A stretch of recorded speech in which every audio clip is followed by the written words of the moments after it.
Hello friends, and welcome to a Metroidvania map announcement video for Curse of the Sea Rats. A reasonably lengthy, reasonably enjoyable Ratoidvania, as they describe it, which basically looks a lot like a Saturday morning cartoon.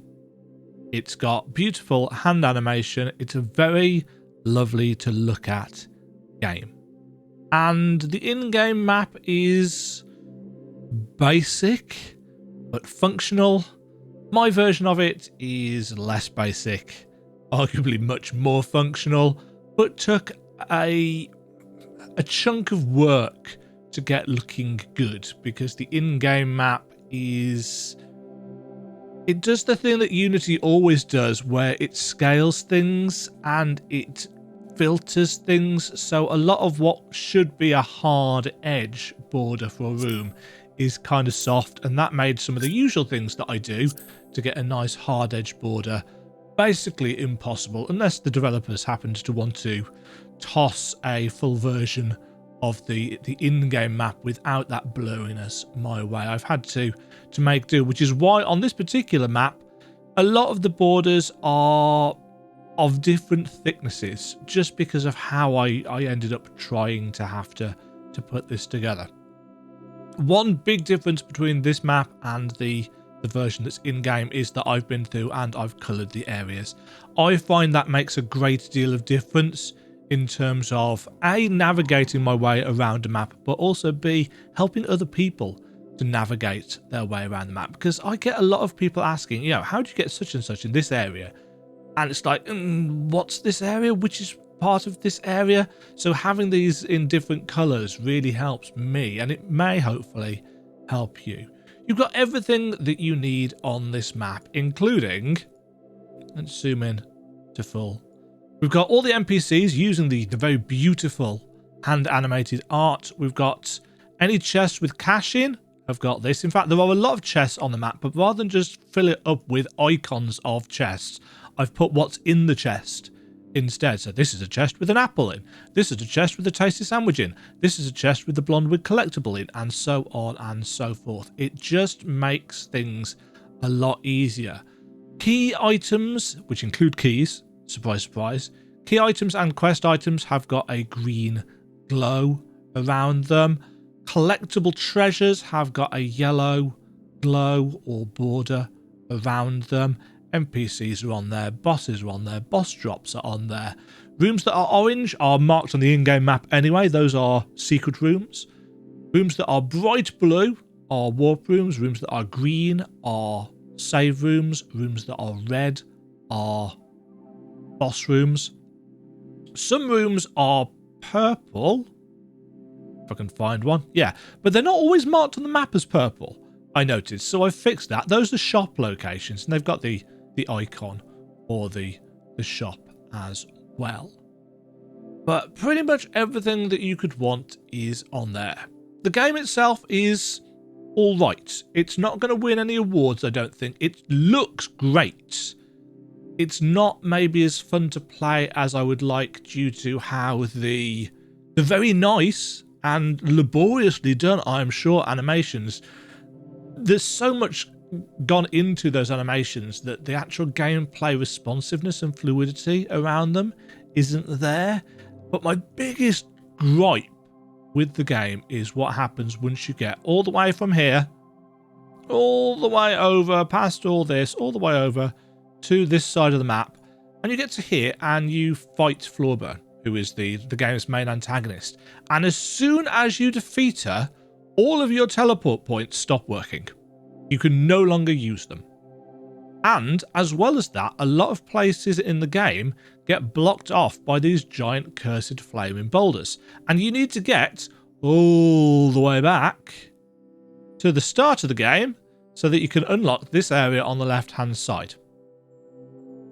And it is slow, and it is annoying, and every time you think you found a path, you run into a boulder. So it's like, oh, I've got to backtrack more and find another way around this boulder.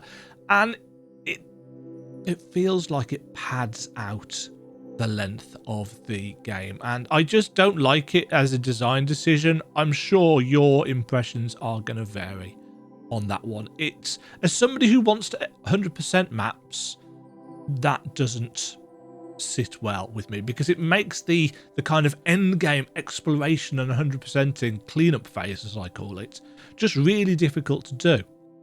On the subject of 100%ing, the game counter, once you get into this final room and clear it out, reads 99.67%, I think it is. I still got the achievement for the professional cartographer, which is 100% in the map, which is why I can claim this is a 100% map.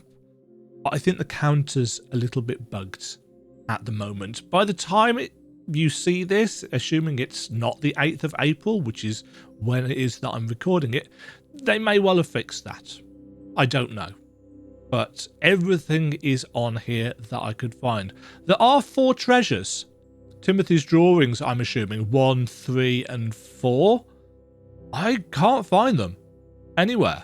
And thus, I cannot get the achievement for picking up all the collectibles. There are 4 spaces in my treasure bag for treasures, and I have been over this map 4, 5 times, I think now, looking for secret walls to try and get that percentage counter up, and it turns out that I didn't need to. Where they are, I have no idea. So if you know, let me know down below, please, so that I can add them on, because I want my 100% maps to be true 100% maps. It's possible that it's bugged, but I've literally been to every single room in the game multiple times now, and I cannot find these last treasures anywhere. On the 8th of April, there are 2 versions of this map available. A free version down in the description below, which takes you through to the Google Drive where you can find this map, and the README file talking about and documenting the changes that I make as I go. There's also a paid shop version, higher resolution, but with no additional information or features. The maps are functionally identical, just one's bigger than the other, quite substantially bigger actually, just because of the resolution that I made it at. It's pay what you want, minimum spend of £1, of which I get roughly 60 pence. Obviously, if you pay more, that doesn't scale. It's just a platform fee for PayPal or Stripe, depending on how you pay or buy these things. All the changes will be free updates as they go, as they always are. Keep an eye on my coffee.com feed, which will tell you what maps I'm currently working on, when they updated, and of course you can go to demajen.co.uk for a full list of the, I think it's 50 plus games that I have now mapped out, metroidvania or otherwise. There's also sometimes hints there as to what I'm going to be working on next. As always, thank you very much for the support.